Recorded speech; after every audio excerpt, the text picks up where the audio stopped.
दुनिया की जो सबसे ऊंची चोटी है माउंट एवरेस्ट, उस पर आज तक 6000 से भी ज्यादा लोग चढ़ चुके हैं। वहां तो बाकायदा रास्ते बने हैं, गाइड मिलते हैं, मतलब एक पूरा का पूरा उद्योग चलता है। सही बात है। लेकिन एक पहाड़ ऐसा है जो एवरेस्ट से लगभग 2200 मीटर छोटा है, पर आज तक कोई इंसान उसकी चोटी पर कदम नहीं रख पाया। कैलाश पर्वत।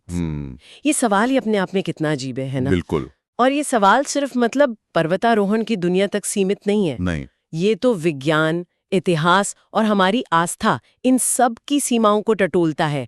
ये एक ऐसी पहेली है जिसके आप जितने जवाब ढूंढेंगे उतने ही नए सवाल खड़े हो जाएंगे। और आज हमारे पास जो स्रोत हैं, प्राचीन तिब्बती और भारतीय ग्रंथों से लेकर 20वीं सदी के खोजकर्ताओं की डायरियों तक, आधुनिक रिपोर्टें भी हैं, आधुनिक भूवैज्ञानिकों की रिपोर्टें और वहां जाने वाले यात्रियों के अनुभव, वो सब इस पहेली को और गहरा बनाते हैं। तो आज हम इन्हीं सबको खंगालेंगे और देखेंगे कि कैलाश का ये रहस्य सुलझता है या और उलझ जाता है। मुझे तो लगता है ये और उलझेगा। मुझे भी यही लगता है, क्योंकि इन दस्तावेजों को पढ़ने पर एक बात साफ होती है कि कैलाश पर न चढ़ पाना सिर्फ एक तकनीकी चुनौती नहीं है। अच्छा, ये एक ऐसी सीमा को लांघने की कोशिश है जिसे शायद लांघा नहीं जाना चाहिए। तो चलिए इसी विचार के साथ शुरू करते हैं। सबसे पहले बात करते हैं उस पहलू की जो सबसे शक्तिशाली है, आस्था। प्राचीन ग्रंथों में कैलाश को सिर्फ एक पहाड़ क्यों नहीं माना गया? क्योंकि इसे कभी पहाड़ के तौर पर देखा ही नहीं गया। उसे एक्सिस मुंडी कहा गया है। एक्सिस मुंडी? इसका मतलब यानी ब्रह्मांड की धुरी, वो बिंदु जहां स्वर्ग और पृथ्वी मिलते हैं। अच्छा, हिंदू धर्म में ये भगवान शिव का निवास है, बौद्ध धर्म में बुद्ध देमचोक का घर, जैन धर्म में ऋषभदेव का निर्माण स्थल, हाँ, और तिब्बत के प्राचीन बौद्ध धर्म में तो ये पूरी सृष्टि का आध्यात्मिक केंद्र है। तो ये सिर्फ एक पहाड़ नहीं, ये एक कॉस्मिक सेंटर है। मतलब ये कि करोड़ों लोगों के लिए ये जगह पूजनीय है, एक मंदिर की तरह। बिल्कुल, और मंदिर पे चढ़ा नहीं जाता, उसकी पूजा की जाती है। सही बात है। और यहाँ बात और गहरी हो जाती है। हमारे हाथ जो तिब्बती लामाओं और साधुओं के अनुभव लगे हैं, वो कमाल के हैं।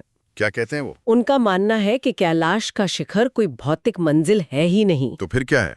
जिसे आप रस्सियों और औजारों से जीत लें, वैसी जगह नहीं है वो इसे आध्यात्मिक चेतना का एक स्तर मानते हैं। अरे एक मिनट, ये तो बहुत बड़ी बात है ना? इसका मतलब तो ये हुआ कि वहां पहुंचने की शर्त शारीरिक नहीं बल्कि आध्यात्मिक है। हाँ बिल्कुल, और इसी वजह से कई कहानियां भी प्रचलित हैं। जैसे एक 11वीं सदी के तिब्बती योगी थे मिलारेपा। हाँ, मैंने सुना उनके बारे में। कहा जाता है कि वो अकेले थे जो शिखर तक पहुंचे थे, लेकिन भौतिक रूप में नहीं, अपनी आध्यात्मिक शक्ति से उड़कर।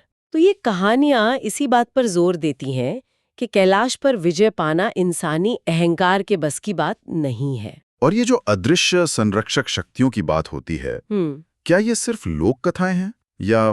देखिए, स्थानीय लोगों के लिए ये लोक कथा नहीं, बल्कि एक जीती जागती सच्चाई है। वो क्या मानते हैं? वो मानते हैं कि पर्वत अपनी पवित्रता की रक्षा खुद करता है। खुद करता है? हाँ, जो कोई भी गलत इरादे से या सिर्फ शोहरत पाने के लिए चढ़ाई की कोशिश करता है, उसे एक अजीब तरह के मानसिक प्रतिरोध का सामना करना पड़ता है। कैसा प्रतिरोध? उसका मन अचानक बदल जाता है, उसे एक गहरा डर महसूस होने लगता है, या फिर वो रास्ता ही भटक जाता है, जैसे पहाड़ कह रहा हो वापस जाओ।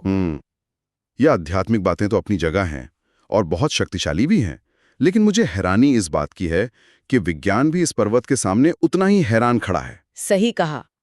हमारे स्रोत इसके भूवैज्ञानिक पहलुओं के बारे में क्या बताते हैं जो इसे इतना मुश्किल बनाते हैं? देखिए, विज्ञान की तरफ आते ही ये रहस्य और भी दिलचस्प हो जाता है। कैसे? सबसे पहली चीज है इसकी बनावट। कैलाश किसी सामान्य पहाड़ की तरह नहीं है जिसकी ढलानें उबड़ खाबड़ हो। अच्छा। इसके चारों फलक लगभग एकदम सीधे और चिकने हैं, जैसे किसी ने इन्हें तराश कर एक विशाल पिरामिड बना दिया हो। जैसे पिरामिड होते हैं? हाँ बिल्कुल। ये ग्रेनाइट की चट्टानें हैं जिन पर बर्फ इस तरह जमी रहती है कि पकड़ बनाने की कोई जगह नहीं मिलती। मतलब एवरेस्ट पर तो फिर भी रास्ते हैं, दरारें हैं जिनका सहारा लेकर पर्वतारोही ऊपर जाते हैं। यहाँ तो जैसे सीधी दीवारें हैं। बिल्कुल, और ये दीवारें बहुत नाजुक भी हैं। नाजुक? भूवैज्ञानिकों की रिपोर्टें साफ कहती हैं कि ये पहाड़ एक बहुत ही अस्थिर भूभाग पर है। इसकी चट्टानें लगातार टूटती रहती हैं। ओहो।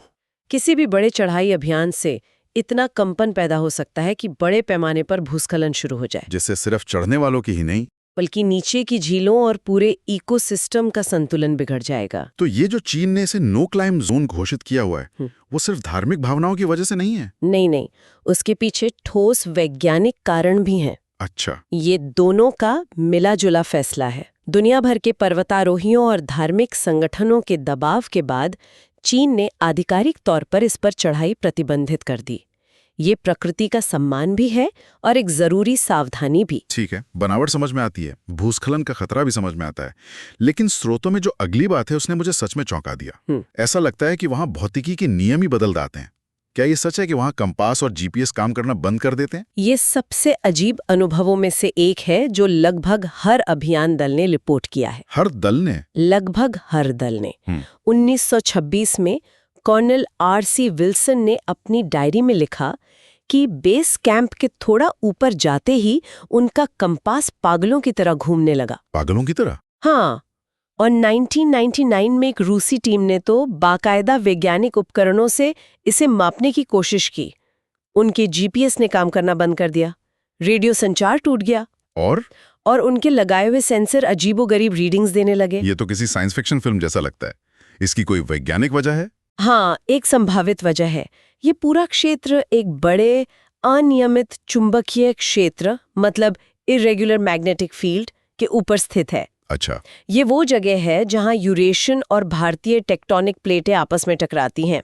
इस वजह से जमीन के नीचे की चट्टानों में चुंबकीय गुण सामान्य नहीं है। तो ये विसंगति ही उपकरणों पर असर डालती है? हाँ, ये ना सिर्फ इलेक्ट्रॉनिक उपकरणों को जाम कर देती है, बल्कि कुछ वैज्ञानिकों का मानना है कि ये इंसानी दिमाग पर भी असर डाल सकती है। एक मिनट, आप ये कह रही हैं कि जिसे पुराने जमाने में दिव्य शक्ति या मानसिक प्रतिरोध का नाम दिया गया। तो ये एक बहुत मजबूत संभावना है और यही वो बिंदु है जहां विज्ञान और रहस्य आपस में मिलते हैं। कमाल है।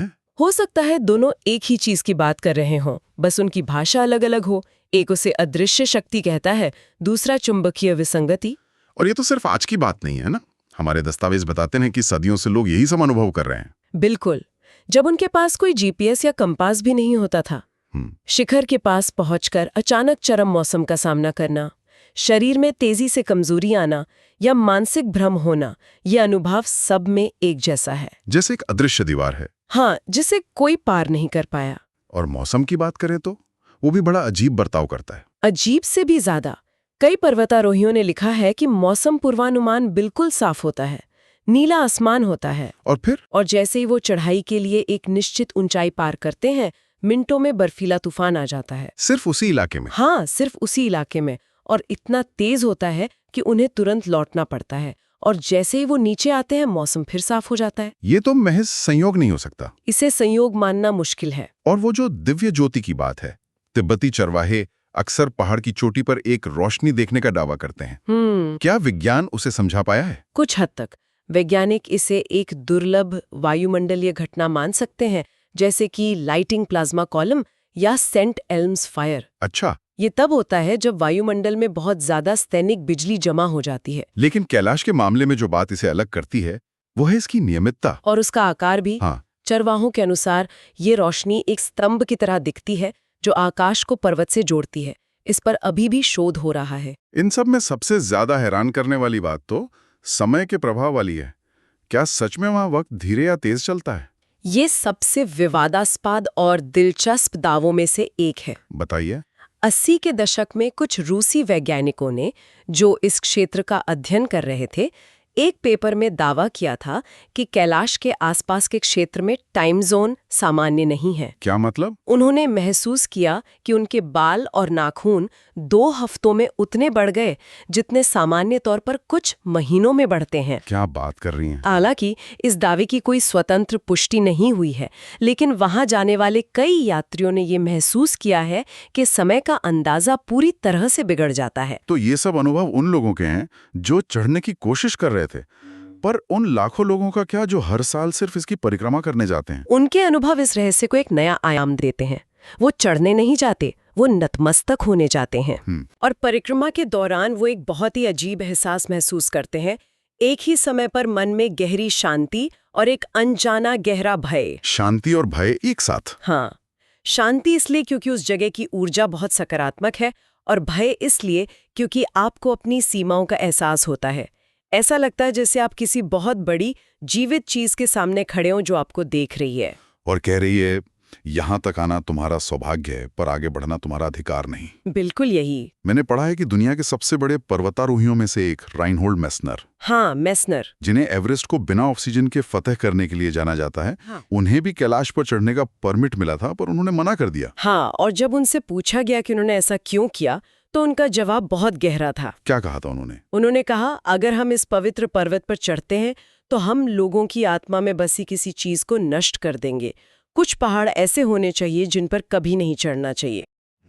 ये वही अनुभव है, एक अनुभवी पर्वतारोही जिसके लिए कोई चोटी जीतना मुश्किल नहीं था, वो भी कैलाश के सामने पहुंचकर ये महसूस करता है कि इस पर चढ़ना इसकी पवित्रता का अपमान होगा।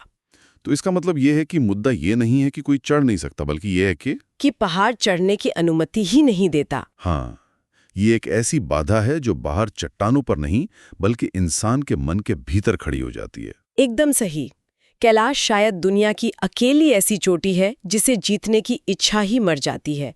ये आपको आपके अहंकार की निरर्थकता का एहसास कराता है। तो अंत में हम वापस उसी सवाल पर आते हैं, कैलाश पर कोई क्यों नहीं चढ़ पाया? इन सारे स्रोतों को खंगालने के बाद क्या जवाब मिलता है? जवाब ये है कि कोई एक जवाब नहीं है। ये एक बहुस्तरीय रहस्य है। इसके पीछे धर्म और आस्था की वो दीवार है जो करोड़ों लोगों के लिए अलंघनीय है। फिर विज्ञान और भूगोल की दीवार है, इसकी पिरामिड जैसी बनावट, नाजुक चट्टानें और भूस्खलन का खतरा। हाँ, उसके बाद रहस्यमयी घटनाओं की एक और परत है। अचानक बदलता मौसम, काम न करते उपकरण और समय का अजीब प्रवाह। और इन सबके ऊपर है वो मनोवैज्ञानिक और आध्यात्मिक बाधा जो इंसान की चढ़ने की इच्छा को ही खत्म कर देती है। ये सारी चीजें मिलकर कैलाश को अजेय बनाती हैं। तो स्रोतों का सार यही है कि कैलाश विजय पाने की जगह नहीं बल्कि श्रद्धा प्रकट करने की जगह है। ये अहंकार को तोड़ने और विनम्रता सीखने का स्थान है। इसे छूने की कोशिश नहीं करनी चाहिए, इसे महसूस करना ही काफी है। बिल्कुल। शायद ये हमें याद दिलाने के लिए है कि प्रकृति में सब कुछ इंसान के जीतने के लिए नहीं बना है। सही बात है। कुछ चीजें सिर्फ सम्मान करने और उनसे सीखने के लिए होती हैं।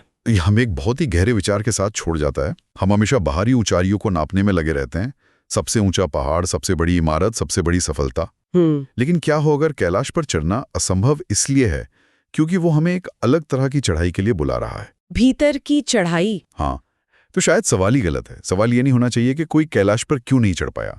शायद सही सवाल ये है कि कैलाश हमें अपने भीतर क्या चढ़ने के लिए प्रेरित कर रहा है।